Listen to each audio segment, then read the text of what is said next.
have an upcoming trip to Disney, and I thought it would be super cute to make a signature book. Now, the supplies I'm actually going to be using for this project do come from the 12x12 cardstock shop.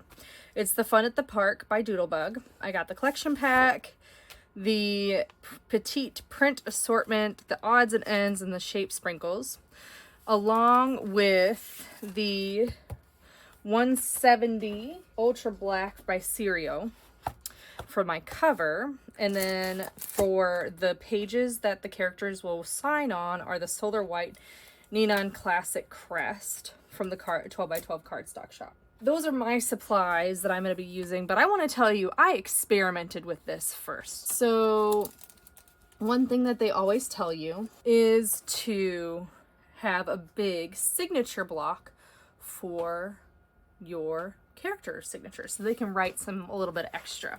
So I experimented with 10x10 pages, 8x8 pages, and my 6x6. Well, I had kind of landed on this 10x10 page, and I completed almost an entire album. The problem with this size is that it's heavy. It is so incredibly heavy. Once you get the base cards, the pattern paper on top, the signature block, the photo block, all of that, it's just incredibly heavy. And I only have 12 pages here. I don't want to lug this thing around the entire park while I'm already going to be exhausted. Making the characters hold this signature book too is going to be very taxing for them as well, because it's like 5 pounds. It's a lot of cardstock. So I landed on the 6x6 page because the way this is set up is every other page is going to be pattern paper and then a signature. Now on this, I was using single-sided cardstock, but you can see they have this entire space, which is almost equivalent to this signature block. This is almost 6x6. It's more like 5.5 by 5.5. And on the other side, you get the photo with the character. And so it is perfect size, I think. So that's what we're going to do today. Ours is going to be a little bit different because we are using double-sided cardstock instead of single-sided cards. And there's going to be a little bit of math going on. Now, I used a Zutter binding tool on this, and that's what I'm going to be using for the project that we are going to complete today. But you can use whatever binding tool you have. So just keep that in mind. I'm going to be using measurements specifically for the Zutter, but you can do whatever you want. You can use the We Are binding tool. You can go to your Office Max or Office Supply store and most likely get it bound there. There's specialty binding things. You can go on campus to a college and get it bound. Just all sorts of options. But I am using the Zutter, and that's what's nice about the Zutter is it came with an instruction manual to tell me the size of the inside papers and the covers. So my cover is going to be 6x6. I know that for a fact. And it's going to be made out of this 100s because it is super thick. It will add stability to my page, even though I am going to have a lot of cardstock, and stability is not really going to be an issue. So if you want to be super efficient on this project, you're going to need 4 pattern papers. You're going to need 3 12x12 white for our inner pages. And then you're going to need 2 or 3 white for our 3x4 photo blocks. So really, this project isn't going to take a lot of paper, but I'm going to be extra. This is my first time to Disney as an adult, and I picked 13 different patterns. And we're going to cut them up and get them bound. So my inner pages are going to be 5 and 13/16, and then my cover is 6 inches. So I'm going to get those cut. So I've got my book cut. So the idea here is that you have the covers, which are the black, very sturdy 170, and then you've got a pattern paper and a white piece of paper every other. So what's going to happen here is I'm going to add my 4x3 cards, probably horizontal there, vertical, every one. The idea is that the character signs here and you have a corresponding picture with that character, and that happens on every single one. And just to test, to verify that this is going to work, I'm going to take a scrap piece of the same cardstock that Neon, just verify that you really can't see through, and I think I'm good. You can see a little bit of bleed, but it's not really that bad. Like if I were to write, it really, you can hardly see it. And I was pressing pretty hard. So that's really good. That means that truly my picture is going to correspond with the autograph. One thing to note is that this book is pretty chunky for, you know, a 6x6. And that's because you can get up to 24, maybe even more signatures at Disney. So I wanted to make sure to have 24 available spots. One tip that I do when I'm making booklets like this is I cut my paper and then I bind. I don't add my photo placements or my decorative pieces to the covers until I'm done binding, because the binding takes up a good ½ inch to ¼ inch, and I want to make sure that my pieces are professional looking, even though this is for myself. Also note that I do have extra pattern paper. I've got a front side and a back side, and then I can add maybe even like a little pocket on the inside cover to hold any memorabilia. Now this isn't going to be my only memorabilia for Disney, but this is a cute way to get a signature book. So I'm gonna go ahead and bind, and we're gonna finish the rest of this up. Now that we have got this bound and it turns nice and easy on each of the pages, I did have to do a trial run. You know, I messed up the first one and then figured out the second one miraculously. I don't feel like I changed much, but it finally worked. You know, trial and error. It is what it is. And you're gonna have that with any binding tool that you do. I chose the spiral, or this double wire binding, because when I hand this to the character, they can have just a single piece of paper and I can go to the next page. I'm thinking when I'm traveling, I'm going to put this in the kind of like a bubble mailer dealio. But we first need to figure out the covers and how big they can be. See how this takes up like a ½ inch right here? Well, that's a big deal. And I already have all of these leftover papers, so I figure I can cut one down and let it be the top page. So I'm going to measure from that little cut there to here, and it looks like it is 5 5/8. I'm going to subtract 3/16 because I already know that the top and bottom are 3/16. So I'm going to go 5 7/16. Now I was looking at the sticker sheet, and I think this is going to be like the title of my book, Where Dreams Come True. So I'm going to go through and see if I can find something that looks great with this background. And I can just kind of hold it here. Do I like that? Ooh, I like that. There's also this one that kind of takes away from it. There's this, which is super cute and has a whole bunch of different icons on it. I could go plain, you know, do something with yellow.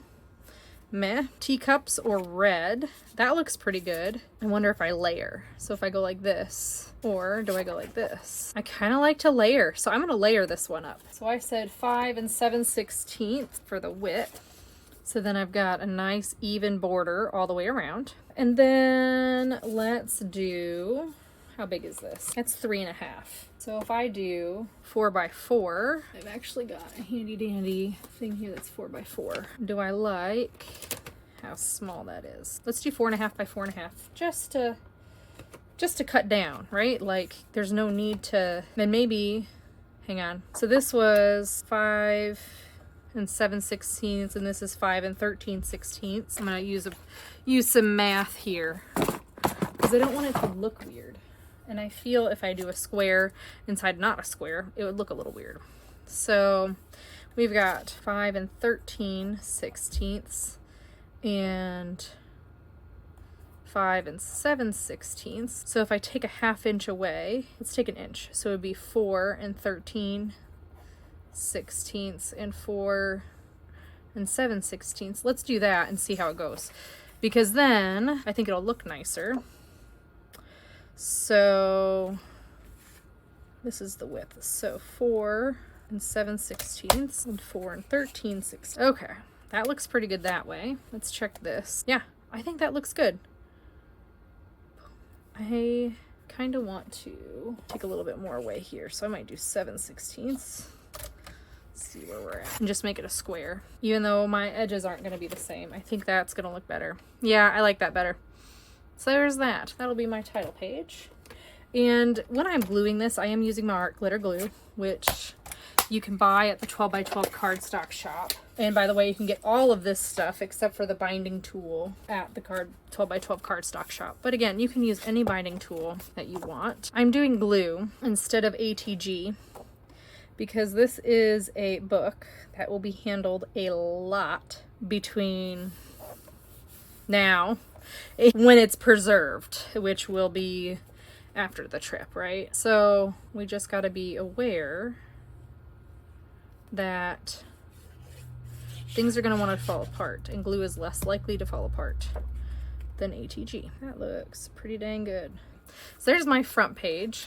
The back page, I'm thinking, is going to be a pocket, and I think I'm going to have to use some of my extras here to pull that off. It'd be kind of fun to use this one. I might do that. Okay.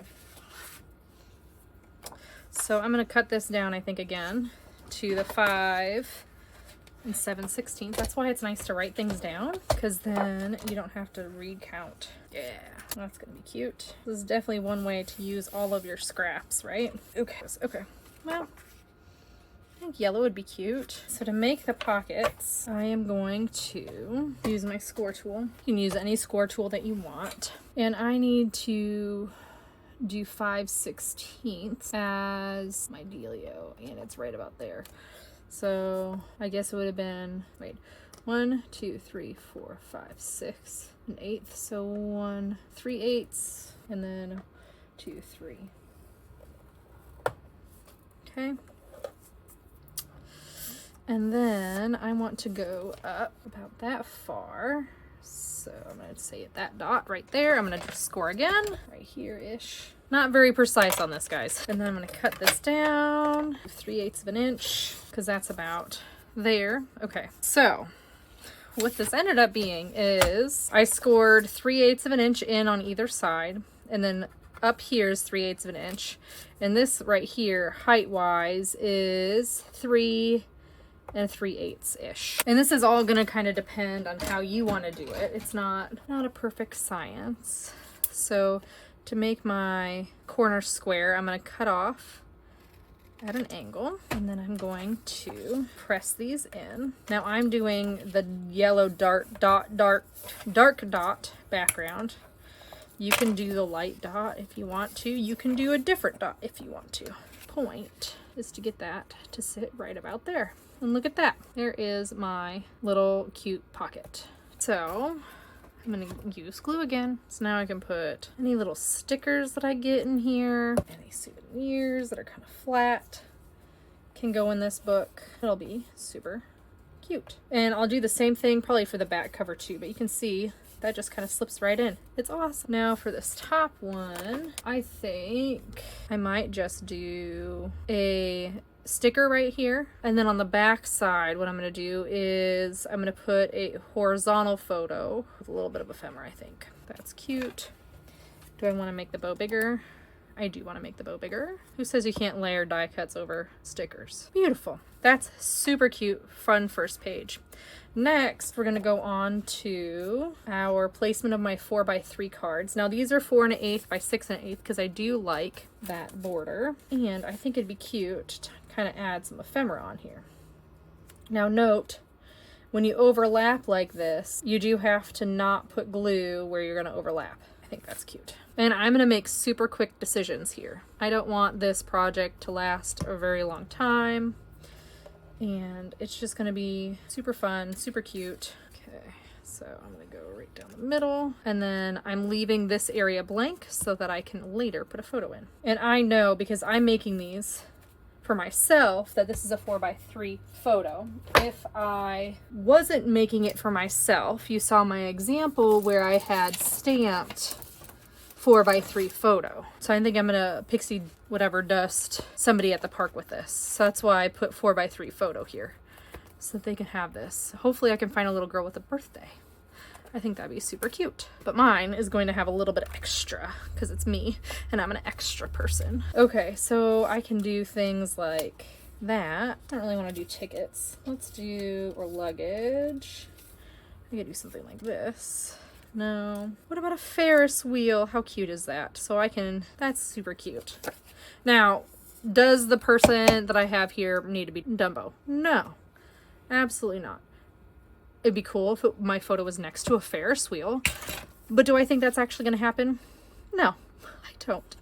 So I'm just using this ephemera as a way to dress up just a little bit, my pictures and that kind of thing. Okay, so that way you can kind of feel the Disney magic while you're getting your signatures. I think I'm really excited about this. If you've made your own book like this, tell me what collection you used. Did you end up using it? Like, I hope I do, but you never know. You never know. I kind of want to use some of these bigger pieces first. You get so, that's too big, into the moment and that kind of thing. Oh, here's some ice cream. We'll do that with ice cream. So at the end of the video, you'll see some close-ups of final pages. We'll do a quick walkthrough to music on my Instagram so that you can see how it turned out at the end, because that's always fun to see what it looks like. But I'm just going to go through, add a piece of ephemera, add my 4x3 photos, put a pocket here, decorate my back page, and that's it. So I hope you enjoyed this tutorial. Make sure to like and subscribe to the 12x12 cardstock shop for more paper crafting tutorials, and check out Nikki's scrapbooking adventures over on YouTube and Instagram. I hope you have a wonderful day, and I'll see you next time.